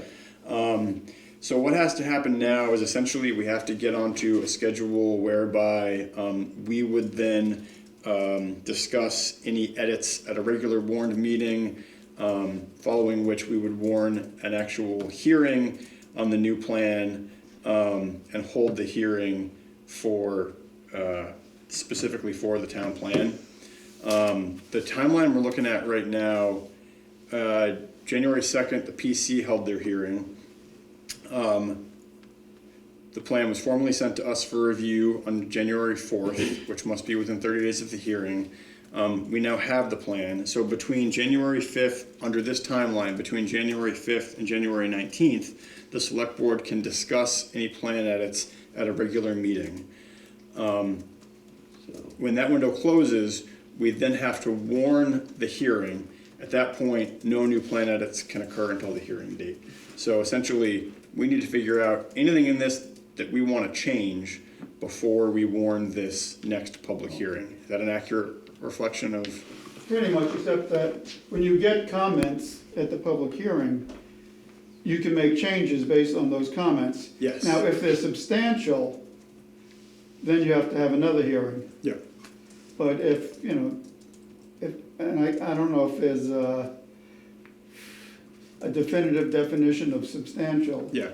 I think the key is that if we tonight were to be like, whoa, goal 7 in chapter 3 is just too much, and we struck it, we could do that, and then that's the copy that would get warned for the hearing, and then at the hearing we could then make any other edits. So. Right. But then if at the hearing, 25 people show up with pitchforks saying put it back in. Yes. And you decide that's the will of the town and you want to go along, then it's a question of whether that particular goal was something that probably would be substantial and you'd have to have another hearing. So I guess my first question is, have folks had a chance to read through the town plan? Nope, not well enough. No. I looked through it. Okay. I mean, I went through it pretty well, and I have a number of kind of small language tweaks here and there. Nothing that would be a substantial change. It's more just clarifying how this is used, or minimal anyway, no substantial changes. There was one thing that I did have a tweak on that is not substantial, but it has to do with the framing of the language around short-term rentals. As it's phrased right now, it's it's a negative. It reads something to the effect of like curtail the transition of homes to short-term rentals or something like that. The way it reads, it basically kind of is like, cut it out with short-term rentals. I'd like to change that language to be plan for something that more realistically accounts for the need to if that makes sense, right? Needs of housing for the Are you community. going to have a meeting prior to the warning? Well, so what I'm saying, what I'm saying now is like, I read through, I don't have any substantive changes except for some small language tweaks.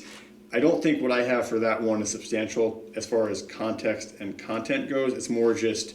No, but any change that you make, you have to approve at a meeting. We do, yeah. And so what I'm saying is if nobody has any substantive changes to make, one option would be tonight is to say, we're not making any edits tonight. We can go ahead and warn the public hearing for February 5th, get the warning out with the draft as presented, and stay on that timeline to have the hearing on the 5th. The other option would be, wait, we'll pick this up again at our next meeting this month, at which point we can make edits. Then we would post that copy, put it out to a public hearing, hold the hearing. So I guess my question to the board is the board comfortable warning the hearing with the draft as is? Yeah. Or do folks want to have more time to review and make substantive changes? No, I think do it as is. And After warn a the meeting quick for- read, Yeah. I didn't see Yeah. anything Okay. that I mean, I did look was over like it. Okay. alarming. And just to be clear, we can still amend the Yeah. document after this next hearing. Yeah. It's just, I won't, Yeah. Well, I think any amendments that you make should reflect what you heard at the town meeting. Yeah. So maybe you can find a proxy to stand up and highlight the things that you know. Run that, through them. Yeah. That need to be changed at the meeting. Yep. Yeah. That Okay. makes sense. Well, if that works, then I don't think there's any affirmative action we have to take tonight on it, other than to say we are going to go ahead and move forward with warning the hearing in the messenger, and setting the hearing date for February 5th. Sounds good to everybody? I'll make that motion. Great. I don't think we need to have a formal motion. We'll just, Oh. we'll just schedule it and go with it. So awesome. All right, cool. New business, moving on, Conservation Commission. So we've had 2 resignations from the Conservation Commission. Sue Wilson has stepped off the commission, and so has John Kirlowski. So I think the first motion would be to accept both Sue and John's resignation from the Conservation Commission. Is there a motion to that effect? I'll make a motion to accept their resignations. Great. Is there a second? I'll second. Second from Suzanne. Is there any further discussion? Hearing none, we'll vote. All those in favor, please signify by saying aye or raising your hand. Aye. Any opposed? Any abstentions? Great. Thank you for that, and thank you, Sue, for your many years of Yes. service on the commission. Thank you, Sue. You were one of the original founding members, so yay. So what this leaves is technically only one vacancy on the Conservation Commission. In the past, when they've come to us and wanting to add members, we've kind of just said, sure, the more the merrier. What we didn't realize is that we'd actually hit the cap by statute, and they actually had one extra member. This actually brings them down to one member below the cap that they could have. I have been talking with Carissa about any recommendations for appointments, and said basically we can make this now, we can make it after town meeting, it's up to you guys, and she's gonna get back to me with some names. Okay. I think we wanted Mario to take our place, right? Is that correct? I think Carissa just wanted to reach out to her and confirm before we appointed her formally. No, because we normally didn't do our appointments at town meeting, Charlie. You always did it at Yeah. the selectmen.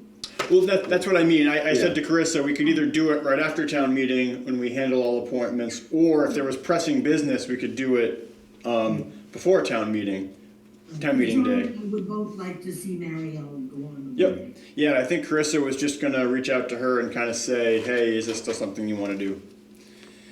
We did have one added item here. This is a budget committee vacancy. So Sue has stepped off the budget committee. That leaves one empty vacancy on the budget committee. As an aside, anybody is welcome to attend a budget committee meeting. I believe Scott has warned them as both budget committee and select board So they will meetings. be warned meetings.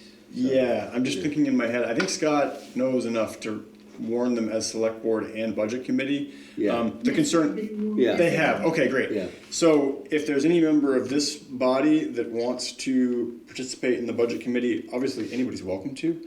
But if anybody wants to step into that seat on the budget committee, feel free to raise your hand right now. Probably shouldn't it be a townsperson? It can be anybody we want it to be. I was gonna say, for those in the room, I anybody, mean, I don't have anybody in mind, that's the thing. I mean, we Mark is can, on, Mark is on the. yeah, Mark is on it, I'm on it. yeah. So I don't have anybody, I haven't spoken to anybody about this vacancy and filling it yet, so I don't have anybody to recommend. We Doesn't can, have to be filled by statute. it does not have to be filled statutorily, no. So we don't have to do this tonight, it was something that happened, I haven't had enough time to basically chase down another warm body who wants to be there, and I don't wanna appoint somebody without talking to them first. Yeah. So unless anybody here wants to step into the void, we can just table this. Yeah. Table. Okay, we'll table it. Great. Okay, we'll take it. Are you aware that there's also a vacancy on the planning commission? I don't think I was, but is there? Yeah. Now the brain fart, what's his name? On the planning commission? Yeah, Okay. Kenny. Kenny Miller. Oh, yeah. Okay. Yeah. No. I know that, I was like, what? No. That was like a long time ago. Okay. All right, yeah. I know that Gwen, who's been our secretary, is interested. Oh, yes. She's not a resident of the town yet. She has land and zoning application, they're building, Yes. but a town, the planning commission a planning commission member does not have to be a resident of the The town. town, yeah. Yes, and now that, as you're saying this and that name comes up, I have talked about this with Peter, and I think he was gonna get back to me with a recommendation from the commissioner. So, but we'll add that to the vacancy lists. That one is elected at town meeting, so the Yeah. other opportunity is just to wait and we can elect the person at town meeting, so. Okay, great, well, moving on, the next item here, delegation of select board members. So, the DRB reached out to the planning commission and the select board, essentially saying, we're having some issues trying to reconcile all the things that have to do with approvals for short-term rentals. Can we talk about this? And so what we had come up with was that 2 members from each body, 2 from the select board, 2 from the DRB, and 2 from the planning commission, would meet for an informal conversation to try to just like throw all the issues at the wall and see if we can figure out what is it that we're trying to do, what are the issues coming up to be, and then we can kind of report back to individual bodies and figure out next steps. This is not a formal standing committee at this point, at least, and so the framing of this is so that it's informal. It's not going to be a formally warned meeting or conversation because it's not a quorum of any body. If this was to become a standing committee or like a work group, then we would pivot, we would have formal designations and appointments, and follow open meeting for warning agendas and all that kind of stuff. Again, at this point, we're just looking for 6 people to get together in a room and figure out what the problem is. So I would love to have one more member of this body participate in that conversation. Are you participating? I am. I will, I mean, I'm on the DRB too. Yeah. I'm pretty. My only concern would be Yeah. if we have 2 members from the DRB and then you and I show up, does that create a quorum for the DRB? Are you a member or an alternate? I'm an alternate.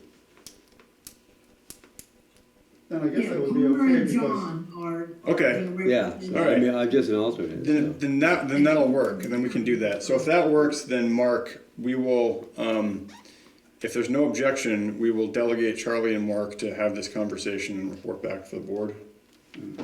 Okay. I think also it would be a good idea to generate a report and publish that, Yeah, and we can. Just if there are, just Well, get more. to meet the transparency Yeah. goals of the public, And I think- the open meeting law. Yeah, my thought was to attach a report to the minutes of the next meeting of this body, Or and you all could of do it to the bodies, but yeah. But since it's not a standalone standing committee, there'd be no landing place for a report on the website, so we'll attach it to the minutes and then, okay, great. So I'll reach out to you, Mark, about scheduling and everybody else will figure it out. Charlie, the meetings are gonna be during the day, correct? I don't know at this point. I mean, I have availability from Pierre here and some other notes about dates, but we haven't solidified that yet. That's another meeting. Okay, next up, just rescheduling, just again, heads up, we're not meeting next week for Martin Luther King Day. The meeting is being pushed to the next Monday, if we're just on the same page there. And that brings us to liquor and tobacco licenses. So first up is Cafe Oma. This is a third-class license. We also have Darylyn Inc., which is the Phineas Swan, looking for a first-class and outdoor consumption permit. We can handle these. Good night, everybody. Good night, Sue. Thanks, Brandon. We can handle these as a block, if folks want to. So is there a motion to approve? I'll make a motion to approve the licenses for Cafe Oma and Darylyn Inc. Great. Is there a second? I'll second. We have a second from Suzanne. Is there any further discussion? Hearing none, we can vote. All those in favor, please signify by saying aye or raising your hand. Aye. Any opposed? Any abstentions? Great, motion carries. Before we had, is John, is he gone? I was gonna give Josh, I know what he's gonna be complaining I about. was gonna give Josh one more chance to hop on, but it looks like he's, I know what he's gonna be talking about. okay. Well then, Yeah. you and I can talk about that. Yeah. Okay, well, if there's no other business to be conducted, then a motion to adjourn is always in order. No, Without we gotta- executive personnel. session. God damn it. Man, Lou Sasha, good night. All right, Okay, bye, bye. Larry. All right, is there a motion to move into executive session to discuss personnel matters? No. I'll make a motion. Great, we have a motion from I'll Mark, is there a second second? Second from It'll be Suzanne, short. is there any further discussion? Hearing none, we'll vote, all those in favor, signify by saying aye or raising your hand. Aye. Any opposed? Any abstentions? Good night, Barry. All right, so, motion approved, we will enter into executive session at 8:25 PM. At this point, we will pause the Zoom recording.